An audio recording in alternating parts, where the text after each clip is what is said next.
पंडितों की एक टोली अमरनाथ यात्रा पर जा रही थी। वे सोच रहे थे, क्या ये उनकी आखिरी अमरनाथ यात्रा है? क्या वे दोबारा यहाँ आ सकेंगे? नहीं। इतना सोचते ही उनके मन दुख और भय से भर गए। आखिर क्यों दुखी थे ये ब्राह्मण? मुस्लिम शासक औरंगजेब ने कश्मीर के पंडितों को 6 महीने में हिंदू धर्म त्याग, इस्लाम अपनाने का आदेश दिया था।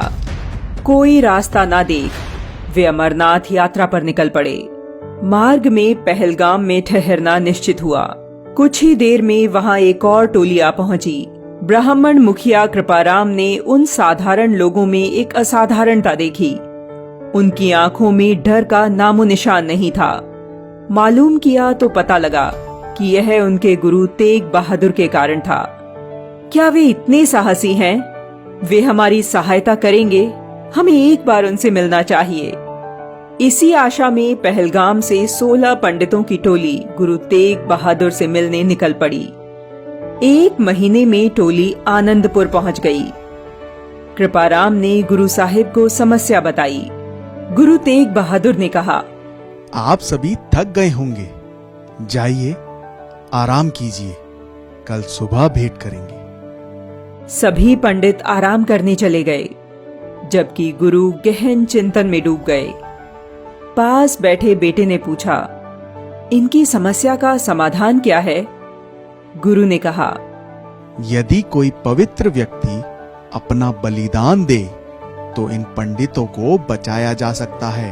बेटा गोविंद तुरंत बोल उठा, आपसे पवित्र कौन हो सकता है? बेटे की बात सुनकर गुरु मुस्कुराए। उन्होंने कहा, तुम ठीक कह रहे हो बेटा, ऐसा ही होगा।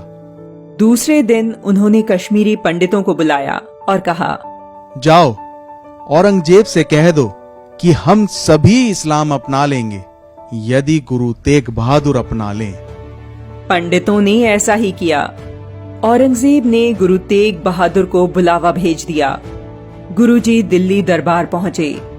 औरंगजेब ने जब उन्हें इस्लाम अपनाने को कहा तो मना करते हुए उन्होंने इस अन्याय के प्रति उसे जागरूक करते हुए कहा, जय प्रभु चहेता हिंदू ना जन्मे, तुरक जन्म ही वै निस्दिन में। अर्थात यदि परमेश्वर चाहता तो हिंदू जन्म ही नहीं लेते और तुर्की ही दिन रात पैदा होते। परंतु वह कहाँ मानने वाला था। उसने गुरु तेग बहादुर को कारावास में डलवा दिया। उन्हें कठोर यातनाएं दी जाने लगी।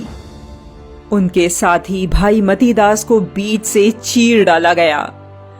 उनके शिष्यों को बंदी बनाकर उनके सामने ही जीवित जला डाला। किंतु गुरु संकल्प से न डिगे। गुरु के संकल्प से चिढ़कर औरंगजेब ने गुरु तेग बहादुर के कत्ल का आदेश दे दिया। दिल्ली के चांदनी चौक में गुरु तेग बहादुर ने तिलक जनेऊ की रक्षा के लिए अपना बलिदान दिया।